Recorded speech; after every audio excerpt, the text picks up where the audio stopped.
I lost my agenda. Give me a second. This is the Mayor's Commission for Citizens with Disabilities meeting. We had a pre-meeting at 3 o'clock where we discussed our planning meeting for next month for 2023 and talk through some new members that you'll hopefully be seeing and hearing from in the next year. I need to inform you that our meeting is going to be broadcast at 7 p.m. on every Tuesday on Cox Channel 22. And you can also find the meeting at the Disabilities Commission website at www.cityofomaha.org. Then click on the mayor's office and click on Disabilities Commission. We are all here virtually because we are a small group and there was some illness going around. So we're going to have a virtual conversation with our guest in a moment. Hopefully we'll have a little bit of time to give you any announcements for the end of the year. Let me tell you a little bit about our role and our responsibilities as a commission, and then we will do some introductions. If I can find it. So as the commission, we advise the mayor and the city council, city department heads, and other City of Omaha personnel on issues of access, representation, employment, housing, and quality of life affecting citizens with disabilities and their respective families. We serve as a resource for Omaha citizens with disabilities and their families to express concerns and resolutions regarding issues affecting them. We publicize to citizens of Omaha the role of the Mayor's Commission for Citizens with Disabilities and the resources available to assist citizens with disabilities, employers, housing representatives, business owners, engineers and architects, and others who have a role in bettering the life of Omaha citizens. We work to promote awareness to the general public on the capabilities, needs, and desires of citizens with disabilities. We publicly recognize the efforts of employers, businesses, schools, organizations, and others who have demonstrated outstanding support of programs and services for disabled citizens. We serve as advocate for accessibility issues and implement plans and projects to improve services for citizens with disabilities. And we review and implement plans and projects for advocating services for citizens with disabilities. All that being said, I will start introductions. I am Megan Walls. My work with Assistology is around training and consultation of all areas of access and accessibility that impact the disability community specifically. So I work with people across the lifespan, and that is the lens that I bring. I'll go ahead and call on Stephanie to introduce yourself. Hi, I'm Stephanie Scabdahl. I work with Outlook Enrichment. We provide employment opportunities, employment services, independent living services, recreational opportunities, and benefits planning to those who are blind and visually impaired. And I'm here representing those folks. Nancy is next. And I'm Nancy Floral. I'm with the Nebraska Commission for the Blind and Visually Impaired, and we are the vocational rehabilitation agency that serves individuals that are visually impaired, blind, and deafblind. So likewise, independent living services, adjustment to blindness services, post-secondary opportunities, helping them retain employment and find employment. Thank you. I forgot to mention I serve as the vice chair for this commission, and our chair is Mark Smith, whose specialty is in intellectual disability through his work at UNMC and MMI, and he was unable to join us today. We hope to have a growing commission in 2023. We did not necessarily have a quorum to approve anything formal from our previous meetings. We hope to do that in the next year. And so then, like I said, no meetings or preliminary things approved during our pre-meeting. So I am going to turn it over to our guest for today. Keith Station is the Deputy Chief of Staff for Diversity, Equity, Inclusion, the City of Omaha Mayor's Office, who's going to talk to us about the things that the city has been doing, is planning and working on around diversity, equity, inclusion, and that impact our citizens with disabilities. So, hello, Keith. Good afternoon. Thank you. And just as I tried to share my screen, I just jumped off there. Thank you so much, Megan, and members of the commission for having me. Always a pleasure to be able to join this group.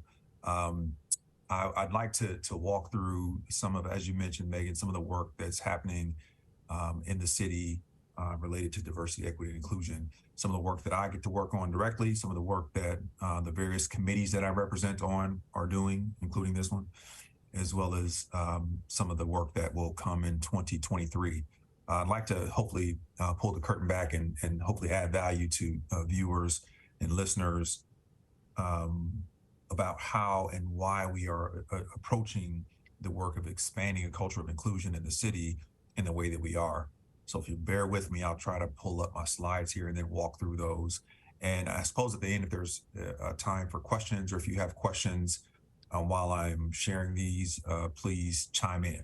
So bear with me 1 second, and please let me know, Megan, when you can see the first slide, the first colorful slide that I have.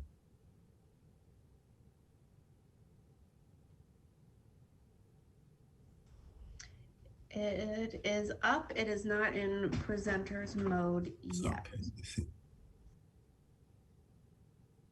How about now? Is it now? No, we can see it clearly, but if you wanted to get rid of the slides on the side, you probably go up to that top one. It says slideshow across the top. And then from beginning.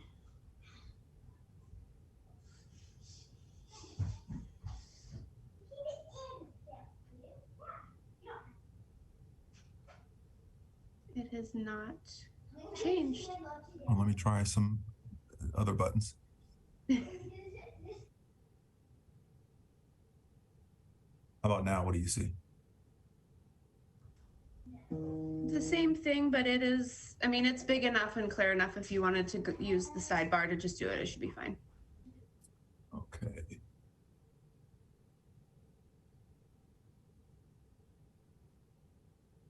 How about now? There you go. Okay. Okay. Thank you for bearing with me. Okay, so quick about me from here. Before I was here at the City of Omaha, the Mayor's Office, I was at Heartland Workforce Solutions, the Workforce Investment Board, for about 5 years. I was appointed in the summer of 2020 and started in the fall on September 8th in this inaugural role. When I started, the first 6 things that we focused on accomplishing were these 6 things you see before you, which were to name a community advisory board, to name a city employee advisory board, to develop a strategic plan for diversity, equity, and inclusion in city government. Number 4, to expand diverse representation on city boards and commissions. 5, expand racial diversity in all departments, including and especially police and fire. And 6, complete mandatory bias training for all city employees. When we started, we took a look at some of the striking data about how inclusive the City of Omaha is or isn't, depending on however you want to look at it. We talked about how companies, organizations of all kinds that are more ethnically diverse are 35% more likely to be profitable.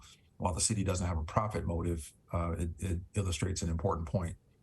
We talked about retention of the 18 to 34-year-old population as an important priority for the city, for businesses, for the chamber and our economic development, retention and attraction strategies. We talked about how the state is among the worst for outmigration for people 25 years and older with at least a bachelor's degree. We talked about where the city ranks, which is 220th. It was at that point, I suppose it's still close to that. 220th overall and 52nd among large cities in terms of ethnic diversity. So while the city is pretty diverse, and we are considered a large city now, I think we are the 39th largest city in terms of population in the country now. We are not as ethnically diverse relative to some of our peer and aspirational communities. The city of Omaha is the 38th most segregated city in the country. I think that number has fluctuated a bit, but it's still in the high 30s. And we are also 93rd out of 100 of the largest metros for earning gaps between Caucasians or whites and people of color. So those are some things that we looked at. You might be thinking, well, this seems to be a lot about race. And the work often leads with race as a key indicator, but doesn't stop there, especially with the way that we will be addressing and are addressing diversity, equity, inclusion in the city. These tables that I have up here, and I'll talk through what they are from 2020 and 2021 regarding the fastest growing C-suite titles in business. And you'll see that in 2020, as well as last year in 2021, the number one position is Chief Diversity Officer. I just show that because even above Chief Revenue Officer, Chief Legal Officer, Chief Talent Officers, or CHROs, Chief Human Resources Officers, the number one role in the C-suite and the chief executive level that's being hired at businesses across industry sectors, the nonprofit, public, private, is Chief Diversity Officer. I just show this just to underscore the emphasis and the importance and the focus still on diversity and inclusion and having leadership in organizations in our communities. And so it went from, in 2020, it was 84%. And in 2021, last year, it was 111%. And that's the growth as a proportion of all C-suite hires or chief X hires in organizations.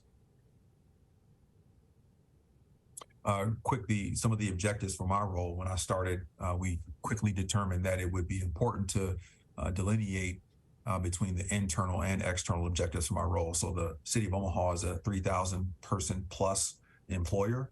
We are obviously also a community.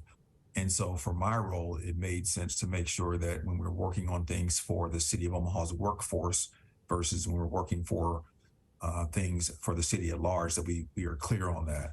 Now, the primary focus of my role is more internal, working with and for our workforce. But obviously, if that's done well, then the effects will spill out into the community in terms of how we provide services and how we govern and how we do business, how we hire, things we fund, programs that we support, et cetera.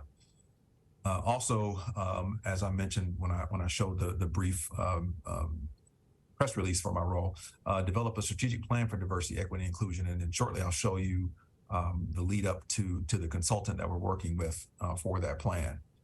Again, expand representation on city boards and commissions, name and serve as liaison for the 2 new DEI boards. And later I'll show you the names of the people who are on those 2 committees that have been named, the inaugural groups of those.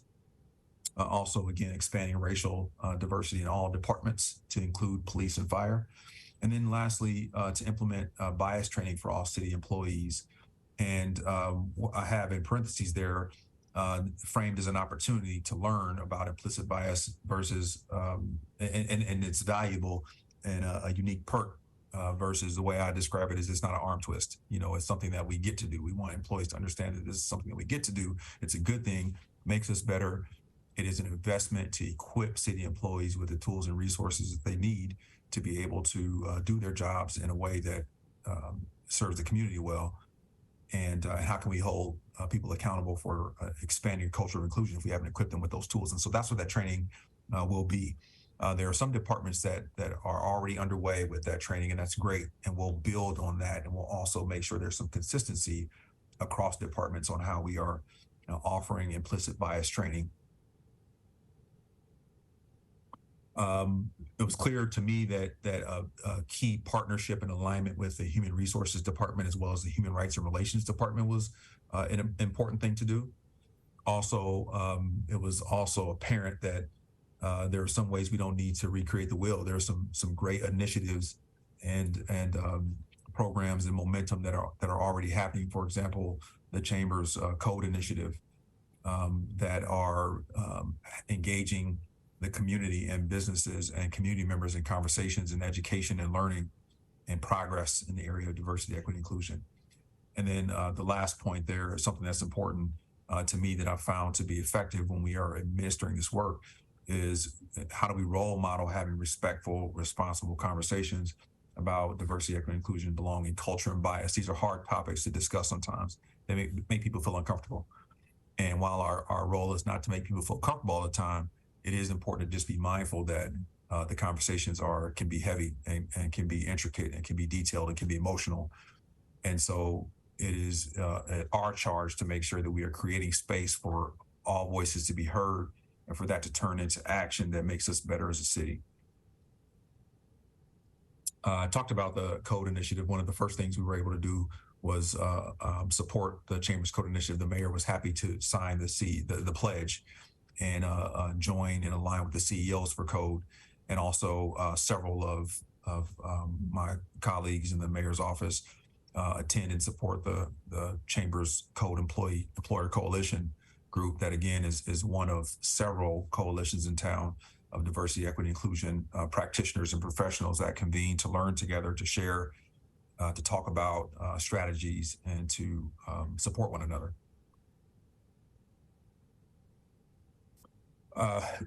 Wanted to show a bit of data about the configuration of the City of Omaha's workforce. Now, these numbers are a month or so old, but they're pretty close still. I think we're down to we're at about 65 or so employees less than what this total says. But I wanted to just show you the proportionality of this is still the same. And this is a self-reported ethnic identity count by race for City of Omaha employees. So this says that if you look at the grand total line on the bottom, it says that there are about 3,553 employees at the City of Omaha. And right now, again, there's 3,400 and some change. You'll see that, and it may not surprise you, the largest self-reported ethnic identity is white at 2,900, 2,909 to be exact. The next largest is Black or African American at 250. Next is Hispanic or Latino at 242. The next highest is individuals that are identified as Asian at 54. I'm sorry, before Asian individuals who identify as two or more races is 78, and then Asian is 54, and then American Indian or Alaska Native was 17, and then Native Hawaiian or other Pacific Islander non-Hispanic were 3. And the reason why those numbers are important is because the next way that we sort of analyze this data is we've compared it to the citywide population parity. And you'll see that of the 2,900 or so individuals that work for the City of Omaha that identify as white or Caucasian, that's 86% of our workforce. And that's 9%, and white Caucasian is the only self-reported ethnic identity that is a larger percentage compared to the citywide population parity. What that means is there's about 77% of the City of Omaha's population identifies white. So that's 86% of our workforce. And so that difference, that delta there is plus 9%. If you look at the others, Black and African American, Hispanic, Asian, and Native, all of those are below the comparative citywide population parity. So for example, the 250 City of Omaha African-American employees are 7% of our workforce that's African-American. That's 5% below the citywide population parity, meaning that City of Omaha is about 12% African-American. So that's an important indicator for us, because in ideal situations in any community, again, it's a tall order. It's easier said than done, but it is an indicator for us to begin to incrementally address is how do you have your workforce represent the community that you serve, especially for a municipality. In the City of Omaha's 3,000 plus employees serve this diverse community population. And so it makes sense that from a standpoint of having the cultural competence and the awareness of cultural concerns, even beyond race, it's ideal to have that kind of a reflection in your workforce. So that's something that we are looking at and trying to understand even better how we can parse down into what the workforce looks like and how we can address and expand a culture of inclusion, but also more diversity in our workforce. This is City of Omaha employee disability information. So this table shows that and I mentioned before, there's 3,490 employees now. That's a more recent figure. But we've began the process of trying to update this information and capture it more accurately. So of the 3,490 people, there are 2,683 or 76% of people that wish not to answer about the question of whether they have or have ever had a disability. Of our 3,490 person workforce, there are 777 or about 22% of individuals say, no, I do not have a disability. And then there are 30 individuals or 0.86%, less than 1%, people that said, yes, I have a disability or previously had a disability. That's important information for us to know because in the same way we just discussed the racial population parity comparison, this is something that we are thinking about, need to think about, need to understand better when we're thinking about how to take care of our workforce. I'll talk in a bit about the focus of our diversity, equity, inclusion work, really including making sure we take care of our current workforce and make sure we have a focus to retain workers here. We are in interesting and unique and critical times in workforce development in communities all over the country, but just focusing on Omaha, it makes a lot of sense to do what you can to innovate and create spaces to retain your workforce right now more than ever. So I talked about the two advisory boards. I want to take a second to let you know who's on those. The city employee advisory board members are a mixture of individuals representing their departments. So we have most of the departments here represented, and you'll see that, or maybe you know, or maybe you don't know, but just in case you don't, there are several departments that have subdivisions, if you will. So there are departments you may hear of, like a sewer maintenance department that is represented in the public works department. It's not its own department. So Christian Espinosa Torres who works in the city's Human Rights and Relations Department, is the chair of the City Employee Diversity Inclusion Board. Bridget Hadley, who works in the Planning Department, is the vice chair currently. Sarah Laura Tony, who is the secretary for City Council, is also the secretary for the board. And those are the three officers. Representing the law department is John Ashford, who's actually in the city prosecutor's office.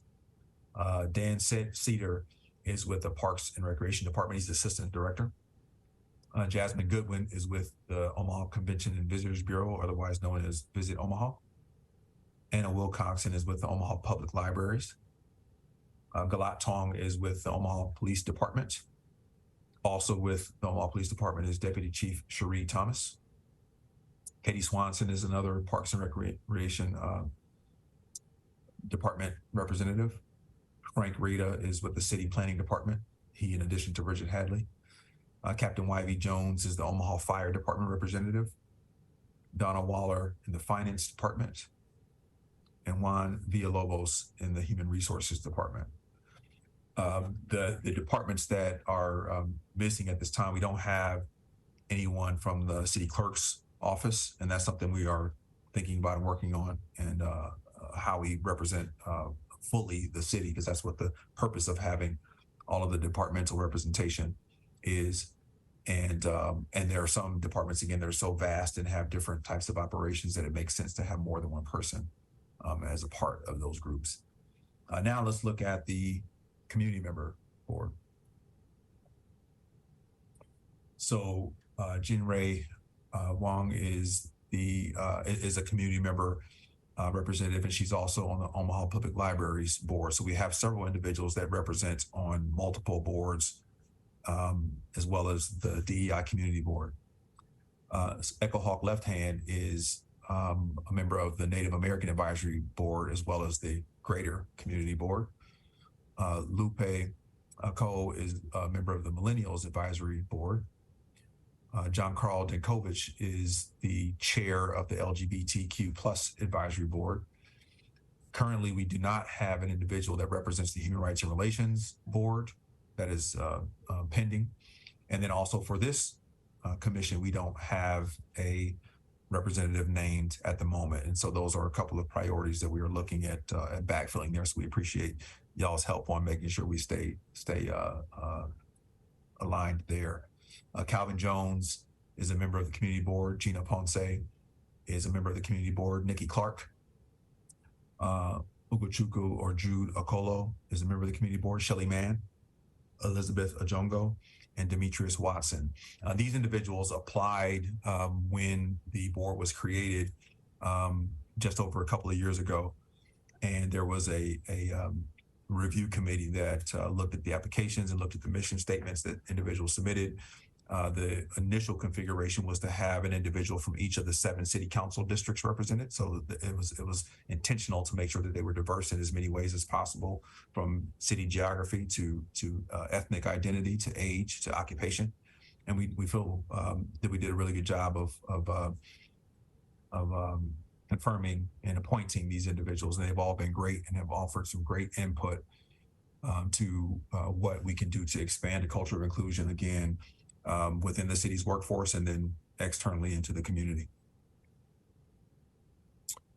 So led by the City Employee Board, we have developed a strict 3-year strategic plan that really is all of our work is enveloped in these 4 tenets that unfold to do other things. So again, as I mentioned, develop employee DEI training and education, employee development and enrichment. Workforce recruitment has been a priority again, remains a priority.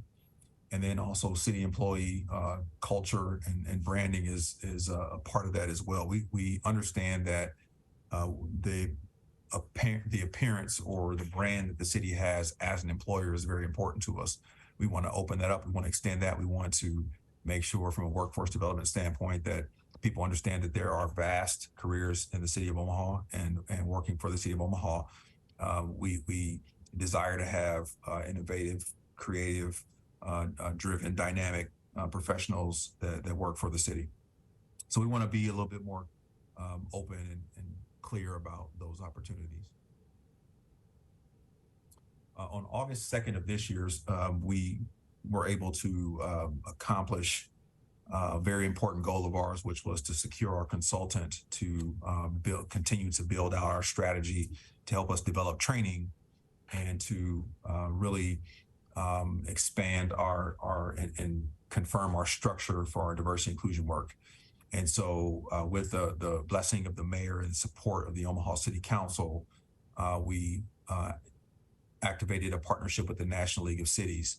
National League of Cities is a group that is a consortium of just what it sounds like, a national consortium of cities that share information about municipalities and policy and best practices and governance. And they have a department that is called Race, Equity, and Leadership, or the REAL team. And while, again, it leads with the race, it's not just about race in terms of what they'll be doing for us. But that REAL team, that Race, Equity, and Leadership team, will serve as a consultant for the city to help us to build out our strategic framework for diversity inclusion, and also help us to develop that training for all city employees. And the reason why, and you may be thinking, well, why do we need to retain this consultant? There's lots of trainers and there's lots of local consultants. But the unique thing about this group is that they do this for cities specifically, with the unique needs that municipalities have. And we are members of the National League of Cities, so this was an opportunity to take advantage of this membership and the familiarity that the organization has. And so we've already embarked on the work. They have a structure that is called a train the trainer type of recommendation, where they will help us to develop and train a cadre of individuals that will initially be trainers for the 3,000 plus city employees. And we feel like that's the most sustainable way to equip all city employees with the training that the mayor committed that would be offered to all city employees. And that, again, that helps us to do it in a sustainable way. Our goal is to not have our training be a one and done instance, but really more so to develop a training that reserves the right to evolve and to meet the needs of our workforce. And so we're excited about that. So there was a resolution August 2nd, and it was signed off by the mayor and the finance director to embark on that work. And so we have so many hours of work that we'll work with the consultant, and we are in the process of holding stakeholder interviews with city council members and directors and also mid-level managers and ultimately just key stakeholders that work for the city will have a chance to be interviewed by the consultant to understand their respective departments and understand what are the critical next steps in making sure that we have a coherent, well-researched plan for training all of our city employees and really elevating a plan for diversity and inclusion. One of the things that is really low-hanging fruit, in my opinion, and in the opinion of my fellow committee members, is better alignment. Diversity and inclusion, sometimes diversity, equity, inclusion can seem like a homogenous sort of one-size-fit-all approach, and we all know that is not how it works. We have to be respectful of the various identities and experiences and lived experience of individuals that identify in various ways. And so it makes sense for us to have some alignment. Again, not one agenda, but some alignment so that we can deduplicate some of the efforts that are happening and hopefully be more effective. So some of the boards and commissions and initiatives that have an opportunity to have better alignment, and we've already seen some of that, is with the Mayor's Native American Advisory Board that was initiated in 2017. I have the privilege of serving as the liaison from the mayor's office on that board. The mayor's LGBTQ plus advisory board. This body, the Mayor's Commission for Citizens with Disabilities, the Omaha Refugee Task Force, who Joe Kuhn, the acting Human Rights and Relations Director, and I represent the city on the Omaha Refugee Task Force, and also South Omaha Community Activity. Sometimes I think that we function. South Omaha is a unique community with a ton of culture and great heritage, but sometimes we function as if South Omaha is a different community, and it's part of Omaha. And so I think we have an opportunity to be more aligned and more in sync with priorities that are happening from education, healthcare, transportation, economic development, all those ways. And then certainly, last but not least, workforce development and Heartland Workforce Solutions as our workforce investment board. I have the privilege of just recently joining that board along with Nancy Thoreau here present. Nancy and I represent as board members for Heartland Workforce Solutions, and great opportunity there. In fact, in a recent board conversation, the organization has decided to really up its emphasis on the high demand industry sectors of healthcare and tech and IT. Is that right, Nancy? Yes, that's exactly right. And that is based on looking at a lot of data and trends and spending. We've invested a lot in transportation, distribution, logistics, and that's been great. We've trained a ton of people who can be drivers and matriculate through that field of TDL and warehousing, for that matter. But we have a real opportunity to meet the needs of our healthcare demands, and certainly the opportunity to equip people with the skills and experience and certifications for tech and IT, because it's a very cross-cutting sector that serves and feeds multiple industry sectors and subsectors and varying high wage occupations. So we're excited about that. And those are places where we can make sure that our efforts can be better aligned to support expanding a culture of inclusion, especially for individuals with varying abilities. One of the things that has elevated as with some interest is employee resource groups. Employee resource groups are voluntary employee-led groups that foster a diverse, inclusive workplace aligned with organizational mission, values, goals, business practices, and objectives. Let me read that second part of that sentence again. because it's very important. ERGs, or employee resource groups, are employee-led groups that foster a diverse, inclusive workplace, and they are aligned with organizational mission, vision, values, goals, business practices, and objectives. Other benefits include the development of future leaders, increased employee engagement, and expanded marketplace reach. ERGs, or employee resource groups, are interdepartmental, meaning that in a lot of cases, in the best cases, you have employee resource groups that have someone from the public works department and the law department and the library. They are inclusive, meaning that they are for all who want to support a certain constituency or affinity group. And they are also supported by organizational policy and standards. And that's why I reread the second portion of that first sentence there.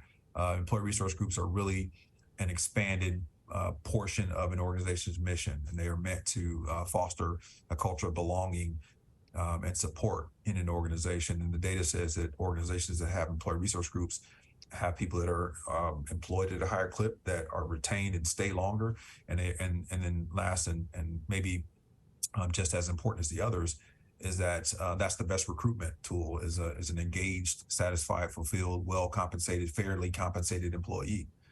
That goes a lot farther sometimes than an online posting when you're looking for talent. So we recognize that. We have several ERGs, but they are primarily in public safety, meaning just in police and fire. And so we have an opportunity to develop more ERGs. In fact, some have organically developed after we surveyed city employees, and we're excited about where that's going. I'll just give you a quick glimpse of what the survey yielded that we sent out. We sent out a citywide survey and made hard copies as well for employees to weigh in, to ask them which ERGs would you be interested in supporting, and just gave a brief explanation of some that exist. The examples that we promote or showed were LGBTQ plus ERG, a Black employee resource group, empowering employees with disabilities resource group. That's how it's often framed for an ERG that focuses on varying abilities or individuals that live with disabilities. Refugee employee resource group, Latinx employee resource group, a veteran-focused employee resource group, a women's network employee resource group, a working parents employee resource group, and a young professionals employee resource group. We intentionally made the example listing diverse because, again, ERGs don't always have to have a racial identity attached to them to be effective or to be a place where individuals can connect and support one another. So we did a survey, and if you can't see that there, the highest level of interest was a women's network employee resource group.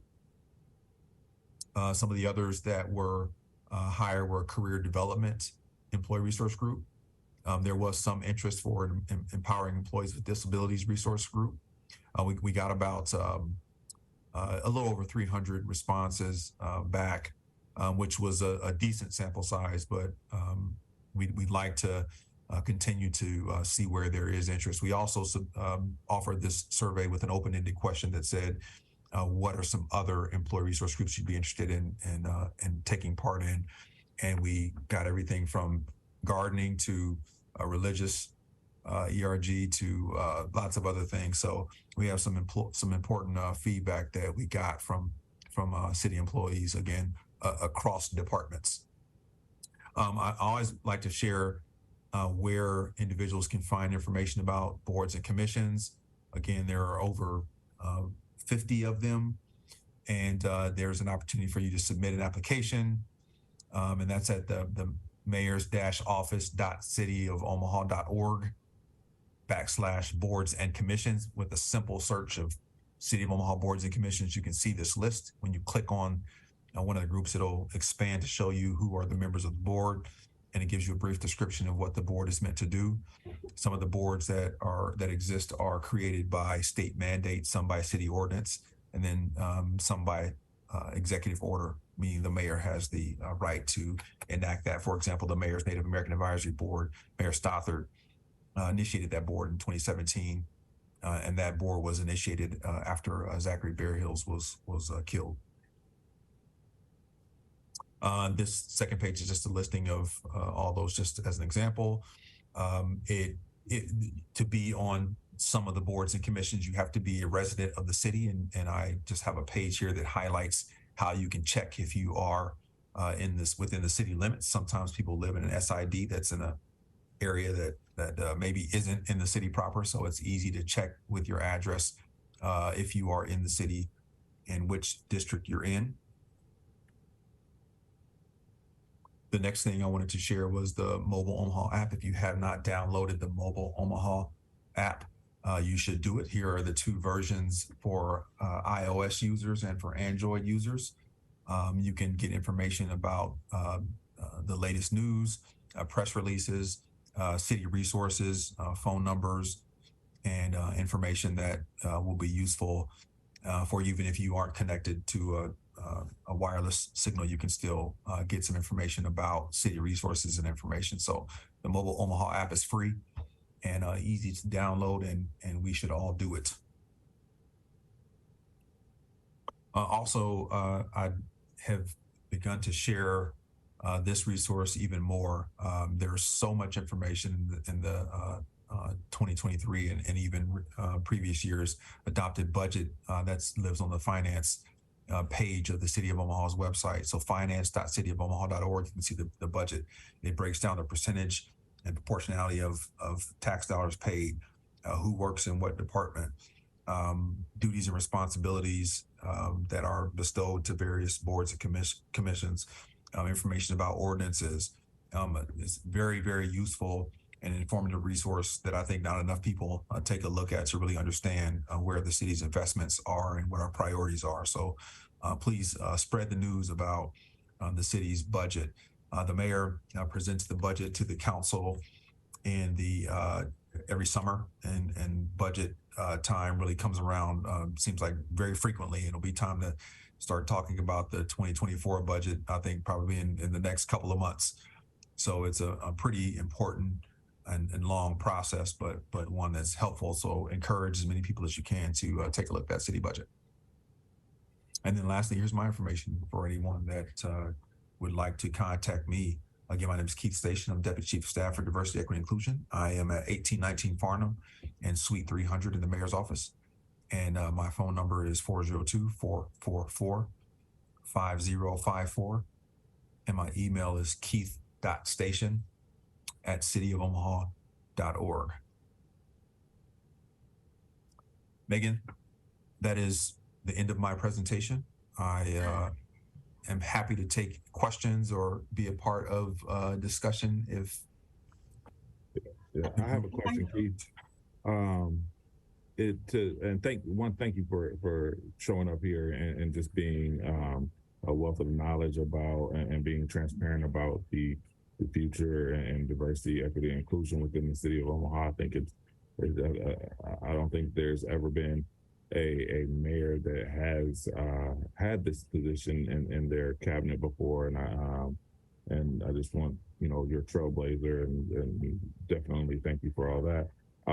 My question is, personally, what do you see are some goals for you and for the city when you talk about diversity, equity, and inclusion? Sure. Thank you for that question. And I just would join you, Gerald, in pointing out that I'm extremely grateful to the mayor as well for creating space to prioritize diversity, equity, and inclusion. Mayor Stothard's been visionary in that, and I appreciate it very much. He's given us a really useful platform to make a difference here. I'm excited about the work that is happening with the library, for example.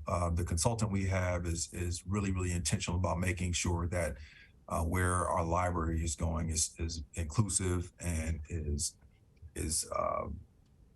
exceptional and accessible and high quality, and is a game changer for education and resources in this community. I'm very excited about that.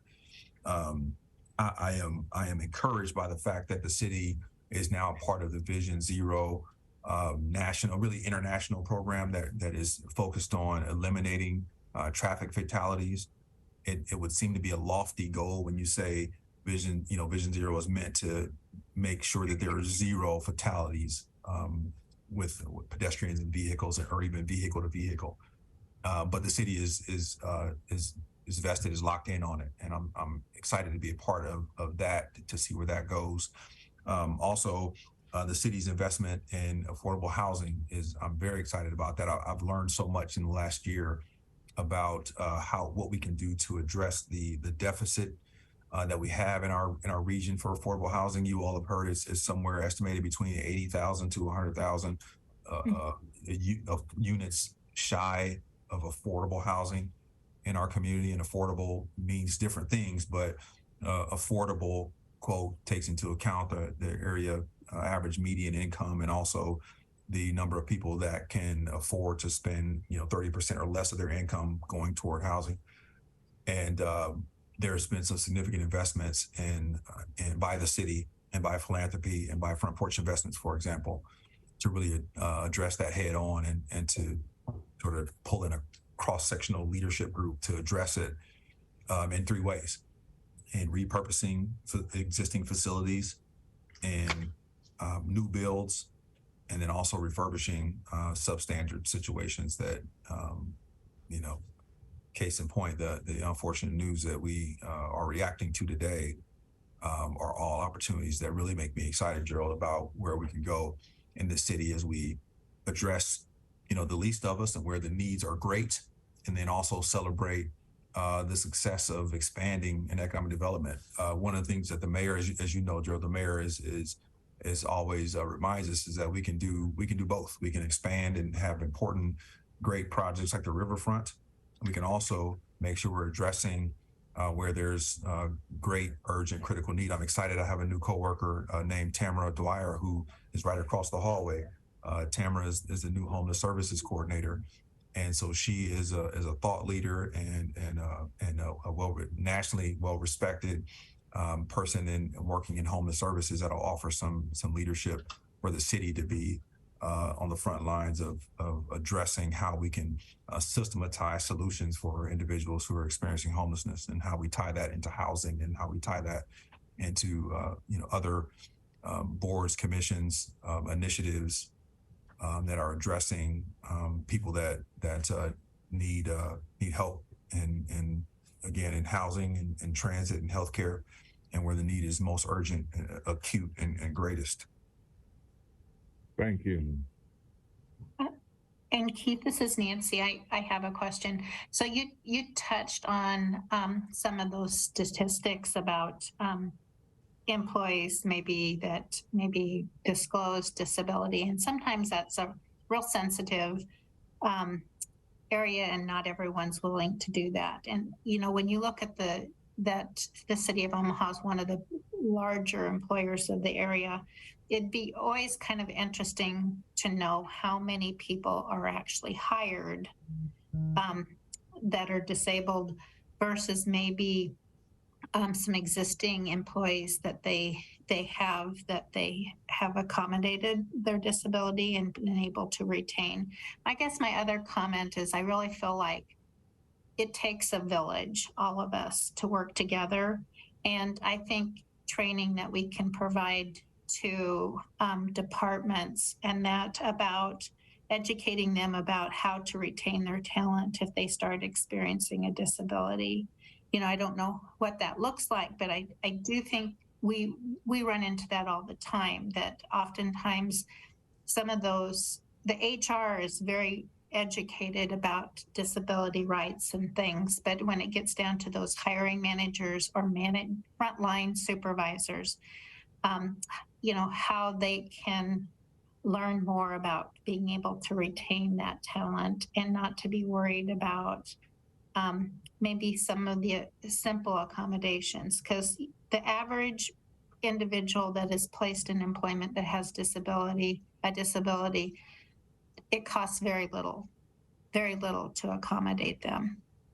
And that's one of the misconceptions that we run into. So I guess it's just something that I toss out, that, for us to be able to work together on assisting with any training, increasing their knowledge, and realize that they have support. Thank you for saying that, Nancy. I think that, as you know, in the work that we do, as we educate, sometimes you have to say what it is, but you also have to say what it isn't. It's an iterative process that requires you to say what it is and say what it is and say what it is.